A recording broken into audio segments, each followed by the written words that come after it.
Et c'est la suite de News et compagnie. Toutes les couleurs seront représentées demain en ce 1er mai, fête du travail. Le rouge des syndicats et des partis de gauche, le jaune des gilets jaunes et hélas, le noir des Black Blocs. Un dispositif d'ampleur exceptionnelle. Le ministère de l'Intérieur ne mâche pas ses mots pour les préparatifs des manifestations du 1er mai. Un dispositif mobile, réactif, au contact pour un maximum d'interpellations face aux éléments violents pour que les défilés syndicaux se déroulent au mieux. On en parle ce soir avec nos invités. Loïc Travers, bonsoir. Bonsoir. Du syndicat de police Alliance. Sarah Ellery, bonsoir. Bonsoir. Député Modem du Loire-Atlantique, Sébastien Chenu, bonsoir, porte-parole du Rassemblement National, et Bruno Jeudi, éditorialiste politique de BFM TV, nous a rejoint. Bonsoir à tous. Tout d'abord, je voudrais qu'on soit en direct avec Marie-Claire Cailleteau. Bonsoir, vous êtes secrétaire générale CGT. Bonsoir à vous. Une question simple. Comment préparez-vous le cortège de demain à haut risque? On parle de plus de 1000 activistes radicaux qui sont annoncés, des ultras jaunes, les Black Blocs. Comment est-ce que vous, syndicat classique, on va dire, vous vous préparez? Écoutez, la première question auquel j'ai envie de répondre, c'est déjà pourquoi on va manifester demain. Parce que quand même, le 1er mai, c'est une journée qui est extrêmement importante. C'est un jour férié avec des manifestations qui sont traditionnellement très familiales et très bon enfant.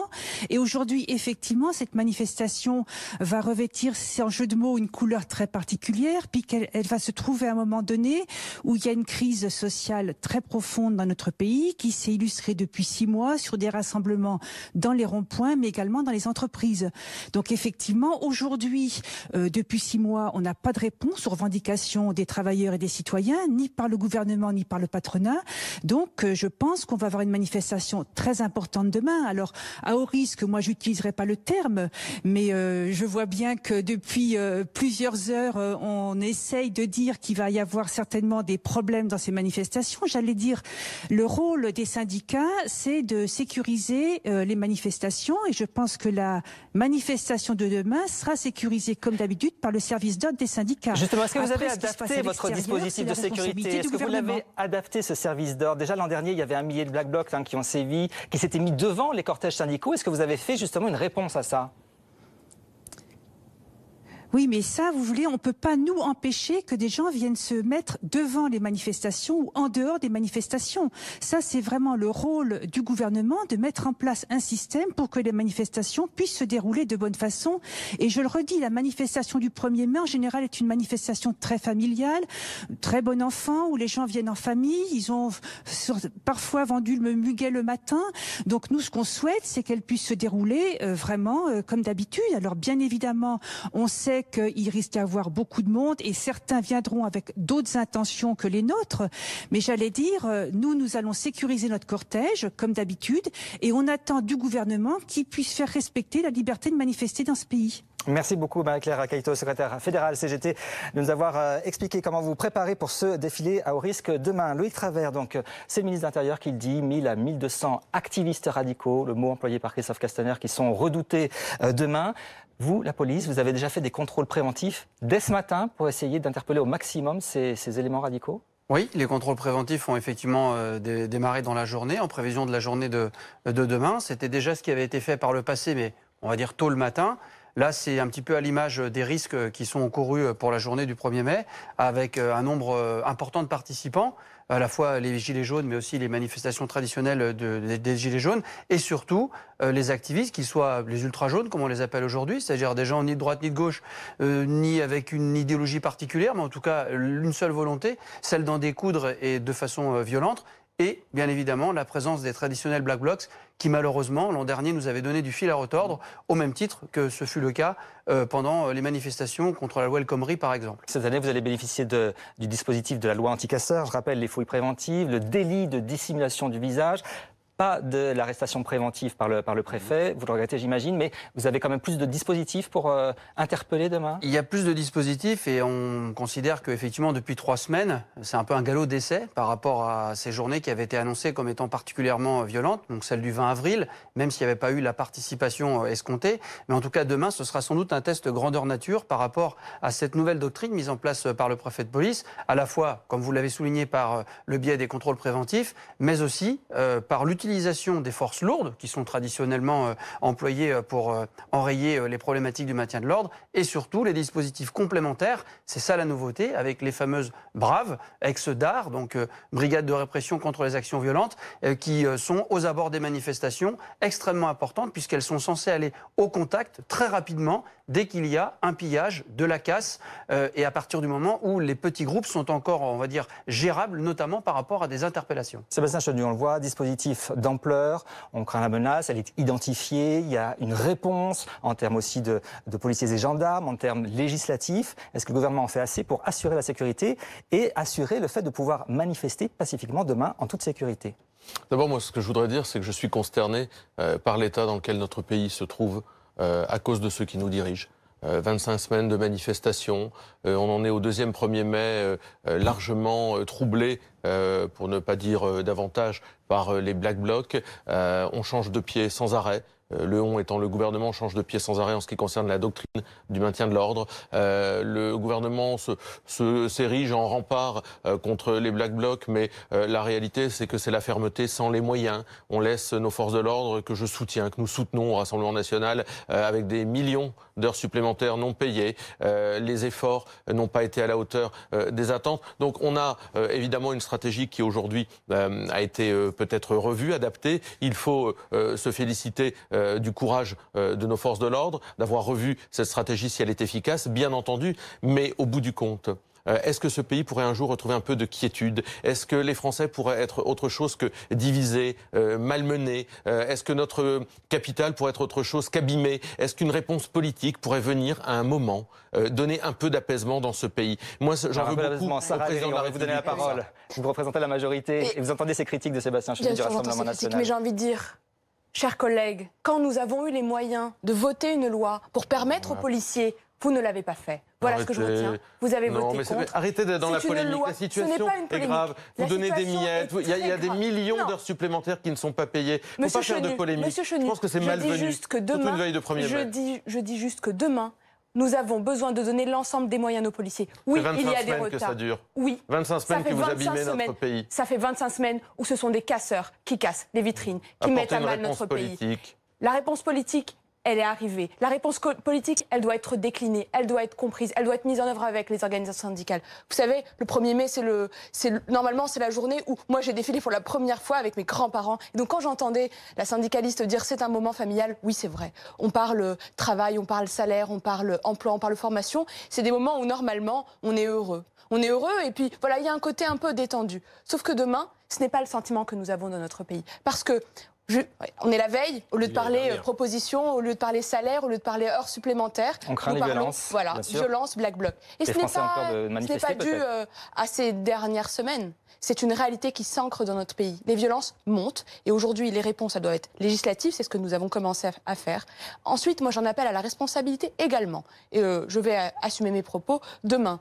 Que quand les manifestants verront des Black Blocs, alors qu'ils s'éloignent et qu'ils permettent à nos forces de l'ordre de pouvoir les interpeller de manière plus aisée et plus facile. C'est un appel de raison. J'ai participé à ces manifestations, j'ai été syndicaliste à la CFTC et je sais que c'est un moment important. Malheureusement, peut-être demain il sera plus mouvementé. Alors faisons que ce moment, que le 1er mai reste un moment de manifestation pour le travail et pas gâché par les Black Blocs. On va écouter Christophe Castaner, il est en première ligne, il a fait part des craintes de violence, mais il dit ne pas dramatiser. Je vous demanderai votre avis tout à l'heure, on va d'abord écouter le ministre de l'Intérieur. C'est pour Paris que notre préoccupation est la plus forte. Paris dont certains veulent faire, je cite, la capitale de l'émeute, à l'occasion d'un, je cite encore, 1er mai jaune et noir, qui serait, et là encore je cite, l'acte ultime. Que les choses soient claires. Il n'est pas question de dramatiser. Il n'est pas question, comme j'ai pu l'entendre, de provoquer. Non, il est question de mettre en garde et de dire la vérité. Demain, oui, demain, il y a un risque. Et quand il y a un risque, je le dis. C'est ma responsabilité vis-à-vis des Français. Je dis, il dramatise ou pas, Christophe Castaner, là, dans son rôle? Il dramatise, mais il décrit une situation objective. ce que n'avait pas fait, par exemple, l'année dernière, Gérard Collomb, puisque vous disiez, Madame la députée, que cette année, effectivement, il y avait des gros risques de débordement, mais c'était déjà le cas l'année dernière. L'année dernière, il y avait 1200 Black Blocs, on le savait qu'elles allaient venir. Et l'année dernière, il y a eu beaucoup plus de passivité. Donc on voit que Christophe Castaner tire aussi les leçons, pas seulement des 25 samedis terribles, enfin pas tous d'ailleurs, vous aviez raison, il y a eu mi-mars et décembre. Voilà. Mais c'est aussi tirer les leçons de l'année dernière, où l'année dernière, effectivement, une partie d'un quartier de Paris, autour de la gare d'Austerlitz, avait été en quelque sorte transformée en fan zone, où on a laissé les Black Blocs cassés. Il faut reconnaître aussi qu'il n'y a pas eu de blessés, enfin que ça s'était, j'allais dire, ils ont été contenus, mais ils avaient tout cassé, et notamment on se souvient de l'incendie autour du McDo. Donc effectivement, Christophe Castaner tire les leçons de ce qui s'est passé l'année dernière, il tire les leçons aussi de ce qui s'est passé en décembre et en mars, et puis lui-même est en première ligne.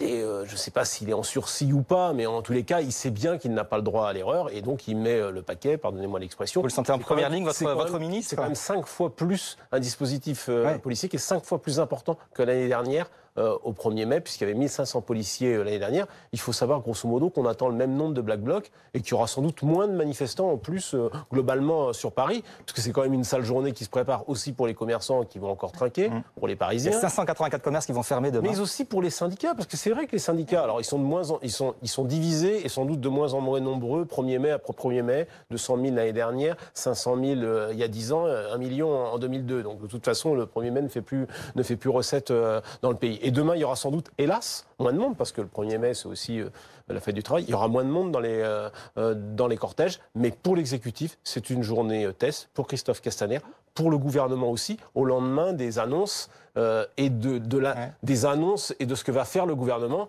En quelque sorte, les syndicats vont répondre à leur manière. Alors, on a déjà entendu tous les responsables dire un peu leur point de vue, différent d'ailleurs entre la CGT et FO, qui sont des organisations qui appellent à manifester, alors que la CFDT, par exemple, n'est plus vraiment sur une ligne de manifestation au 1er mai. Sur Christophe Castaner, il est sur la sellette. Vous pensez que c'est le dernier fusible après le préfet Delpech? Écoutez, le sort de Christophe Castaner m'intéresse assez peu.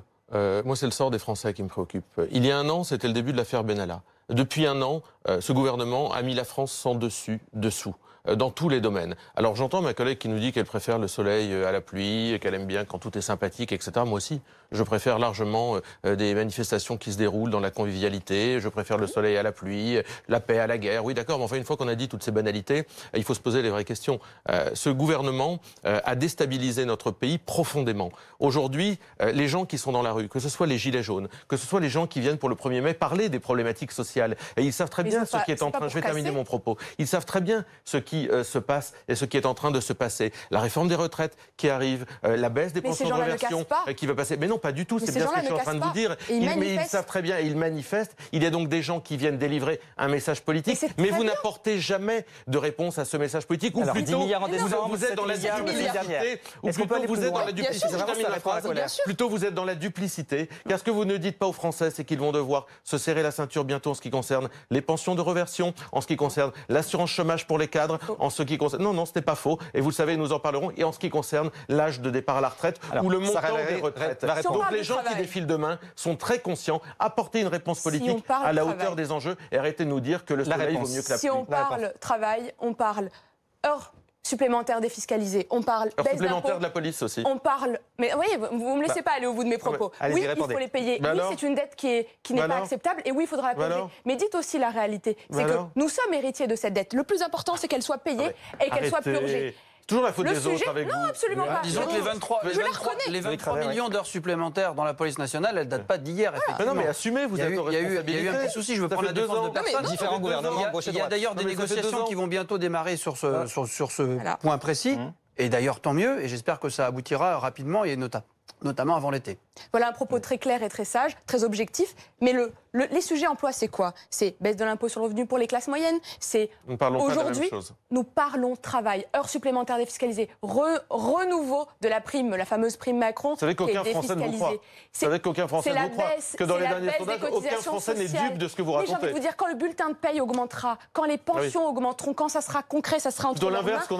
C'est plutôt l'inverse qu'on a vu. Absolument pas. Les pensions, les bulletins de paye, c'est plutôt l'inverse qu'on a vu. Quand les pensions de retraite vont vont être à nouveau réindexés en mai, donc c'est-à-dire ce mois-ci. Mais quand ils le verront, alors ils croiront. Vous savez, moi je n'ai aucun mal avec ça. Et quand l'électricité va augmenter, la seule et unique doctrine, c'est que le travail paye. Et quand on est un Français, qu'on se lève le matin, alors on mérite de vivre dignement. Est-ce que vous pouvez me répondre, cher collègue ? Le vrai problème, je vais aller au bout de mes propos, parce que moi je ne vous ai pas coupé, mon cher collègue. Après vous avez la parole. Le vrai problème, c'est quoi? C'est que ces dernières années, les salaires n'ont pas augmenté. C'est ça la réalité. C'est que les gens travaillaient et voyaient leur reste à vivre de plus en plus difficile, de plus en plus petit. Eh bien, c'est à cette réponse que nous travaillons. C'est la baisse du chômage, permettre aux gens de mieux vivre. Et pour ça, il y a des réformes profondes qui ont commencé, qui doivent s'accélérer et être corrigées quand on s'est trompé. C'est ça la réalité. Chers collègues, vous êtes aux responsabilités depuis 2 ans. Vous êtes en train de nous décrire un tableau idyllique auquel personne ne croit parce que les gens voient la réalité. Vous n'y croyez pas. Ce sont les taxes qui augmentent. Quelle est votre réponse sur le coût de l'électricité qui va augmenter et sur le prix de l'essence qui est en train d'augmenter? Vous avez des leviers de manœuvre, vous avez des marges de manœuvre, vous avez des leviers en main.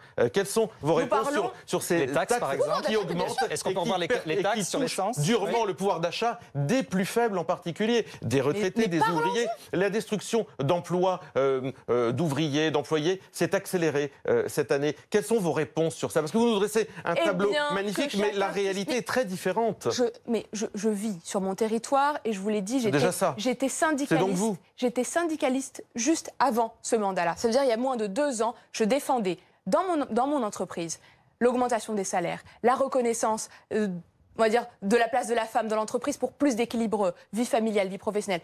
La réalité, c'est quoi? C'est qu'il faut que, quand je dis il faut que le travail paye, ça veut dire qu'on ait des augmentations de salaire. Et pour ça, il faut... Non mais je vous ai parlé de taxes. C'est très concret, vous savez. Les taxes, parlons très clairement. C'est très concret. Essence, électricité, c'est très concret. L'essence, qu'est-ce qui a été accompagné? Permettre aux gens de baisser la dépendance à l'essence. C'est changer de véhicule. Et on sait la limite. Non, ce n'est pas une plaisanterie. Vous ne devriez pas vous engager sur ce genre de chemin. Je vais m'engager sur ce sujet-là et je vais aller au bout de mon propos. C'est accompagner, aller acheter une voiture peut-être d'occasion, être aidé. C'est exactement ce qui a fait sortir les gilets jaunes. Je vais aller au bout de mes propos. Et quand on ne peut pas, et c'est là où il y avait un manque réel, c'est de dire, oui, mais si la banque ne peut pas me prêter, parce que personne ne veut me prêter, alors il fallait aller au bout de la démarche. Et aujourd'hui, nous sommes en train de travailler pour permettre à chacun de baisser sa dépendance à l'essence et ne plus être victime. Je sais pas que vous allez atterrir un moment. Vous parlez de l'essence. L'essence, c'est vrai que c'était le point de départ de la crise des Gilets jaunes. Je rappelle que le 17 novembre, c'était la première revendication des Gilets jaunes. On a beaucoup parlé de la manifestation des Gilets jaunes, revendication tout à fait légitime, au moins pendant 2 mois. On parle maintenant des ultra-jaunes. Loïc Travers, je voudrais votre avis là-dessus. Est-ce que ce sont des Gilets jaunes qui se sont radicalisés, qui basculent dans la violence? Comment est-ce que vous analysez cette fragmentation entre Gilets jaunes? En fait, c'est simplement qu'au départ, on avait identifié les Black Blocs, qui sont ceux qui sont les plus redoutables en termes de technique, pour justement semer la zizanie dans les manifestations. Et au fur et à mesure du temps qui est passé, que ce soit en province ou sur la capitale, eh bien, on a une frange des Gilets jaunes qui n'était pas apparenté à des Black Blocs, qui n'était pas d'une idéologie particulière, ni de droite ni de gauche. Sans précédent sur les violences particulières, mais qui basculent dans la nouveauté. Et même certains qui ont été interpellés ont des profils plutôt complètement atypiques, des gens qui gagnent 3 000 euros par mois, bien insérés socialement. Enfin, c'est assez difficile à expliquer, mais en tout cas, il y a un point commun entre ces personnes, c'est qu'elles souhaitent en découdre et qu'elles pensent que seule la violence peut, en fait, faire en sorte qu'ils soient entendus, tout simplement. Et c'est ça qui, aujourd'hui, est difficile aussi dans les cortèges, parce qu'il y a eu un petit peu un amalgame, et je dirais même que les Black Blocs ont recruté, entre guillemets, même si c'est pas forcément une logique absolue et systématique, mais certains de ces ultras qui, en fait, ont participé aux manifestations, notamment sur la capitale. Un point commun, Renaud Jody, peut-être sur la violence, la remise en cause de l'autorité contre les forces de l'ordre, entre Black Bloc et Ultra Jaune, c'est un point commun qu'on peut définir? Non, mais c'est clair qu'il y a sans doute eu un effet d'entraînement. Il y a une partie des Gilets jaunes, les plus déterminés, qui ont basculé dans une forme de radicalité. Alors, est-ce qu'il faut parler de Black Bloc? Je ne sais pas. Je pense que c'est différent. Les motivations, d'ailleurs, sont différentes. Mais il y a comme eu... Au départ, je pense qu'il y a un côté un peu... Certains se sont grisés un peu dans ces manifestations. Et puis, il y a une évolution. Il y a une bascule au moment aussi de l'Arc de Triomphe. Et puis, il faut reconnaître aussi que chez une partie de ces ultra-jaunes, comme on les appelle, il y a l'idée que le mouvement a quand même obtenu des choses. Et peut-être qu'il a obtenu des choses parce qu'il est allé jusqu'à une radicalité qui a permis à 2 reprises quand même d'obtenir bien plus que ce qu'ont pu obtenir les syndicats ces dernières années. Je pense entre le 10 décembre et les annonces du président de la semaine dernière, alors selon les spécialistes, on parle de 17 milliards pour certains médias qui ont évalué, jusqu'à 25 pour notre confrère des Échos, Dominique Seux. Donc c'est quand même quelque chose de très important. Et d'ailleurs, on le voit, ça a eu un effet. Les annonces du 10 décembre ont eu un effet. Ça a fait dégonfler le mouvement, c'est incontestable. Donc c'est vrai que dans cette forme de radicalité, il y a sans doute chez certains, de toute façon, j'allais dire, les syndicats classiques Mais ça interroge les politiques, ça veut dire que par la violence, on aurait obtenu des choses. C'est ça que c'est le message en filigrane qui est dangereux. Le vrai paradoxe, c'est un exemple, à mon sens, qui est parlant, c'est de voir que certains Black Blocs ont été applaudis par des gilets jaunes, voire des ultra jaunes, sur certaines manifestations. Alors même que vous n'avez jamais vu un Black Bloc brandir une pancarte avec revendicative. Donc c'est ça un petit peu le particularisme. Et j'ajouterais que sur la problématique des Black Blocs, il faut savoir que leur technique, en s'infiltrant dans les cortèges, c'est d'attirer la police à eux, qui viennent les interpeller, qui viennent, entre guillemets, les pourchasser, justement pour causer des dommages collatéraux. Et en causant ces dommages collatéraux, en utilisant certaines armes non létales, y compris les gaz lacrymogènes par exemple, eh ben, vous allez entraîner un effet agaçant parce qu'ils vont dire « mais moi j'ai rien fait, pourquoi je suis gazé, pourquoi ci, pourquoi ça ?» Et donc, fatalement, vous allez grossir le rang des gens qui deviennent violents. Et c'est là que les Black Blocs, effectivement, réussissent leur technique quelque part. C'est-à-dire de faire en sorte qu'on grossisse le noyau des gens qui commettent les violences sur les manifestations. C'est une spirale de la violence très dangereuse, en fait, dans laquelle on est en ce moment. C'est une spirale extrêmement dangereuse. Et quand on parle de radicalisation des gens qui étaient normaux, qui n'étaient pas des adeptes de cette organisation, c'est la réalité aujourd'hui sur notre territoire dans les manifestations. Et c'est pour ça que les services d'ordre des organisations syndicales qui organisent demain les manifestations ont fait 2 choix. Soit des manifestations avec une marche, soit manifestations statiques. Et leur responsabilité est presque, j'ai envie de dire, double demain, parce que ces services d'ordre ont l'habitude d'extraire les éléments les plus agacés, les plus violents, de manière assez apaisée. Et ça a l'habitude, c'est plutôt rodé. Parce qu'ils se connaissent. Demain, ça ne sera pas comme ça. Demain, il y aura des gens qui viennent plutôt des fois armés. Quand vous avez des pétanques, des boules de pétanque dans votre sac à dos ou des marteaux, ce n'est pas pour manifester pour le 1er mai. Et donc, demain, le plus important, c'est de s'écarter pour ne pas permettre ce que vient de préciser. C'est le nombre. Les Black Blocs se fondent dans la masse. Pour ne pas permettre aux Black Blocs. Je crois que ceux qui se sont vraiment radicalisés depuis quelques mois, ce sont ceux qui nous gouvernent. Ils ont été arrogants, ils ont été méprisants. Mais je crois qu'en démocratie, on ne gagne rien par la violence. Il ne faut en tous les cas jamais encourager cela. On gagne par les élections, la capacité de se faire entendre. Ça tombe bien. Le 26 mai, il y a des élections européennes. Les Français pourront se faire entendre. Qui ne se trompe pas le bulletin de vote. Merci à tous les 4 de venir sur le plateau de BFM TV. Bien sûr, BFM TV mobilisé demain pour suivre cette journée à haut risque, ce 1er mai avec les défilés syndicaux, agrégés avec les Gilets jaunes et donc certainement des Black Blocs entre 1000 et 2000 personnes, nous disait Christophe Castaner, plus des dizaines de personnes qui pourraient venir de l'étranger. Merci de nous avoir suivis. Dans un instant, vous retrouvez bien sûr Bruce Toussaint pour Grand Angle. Bonne soirée.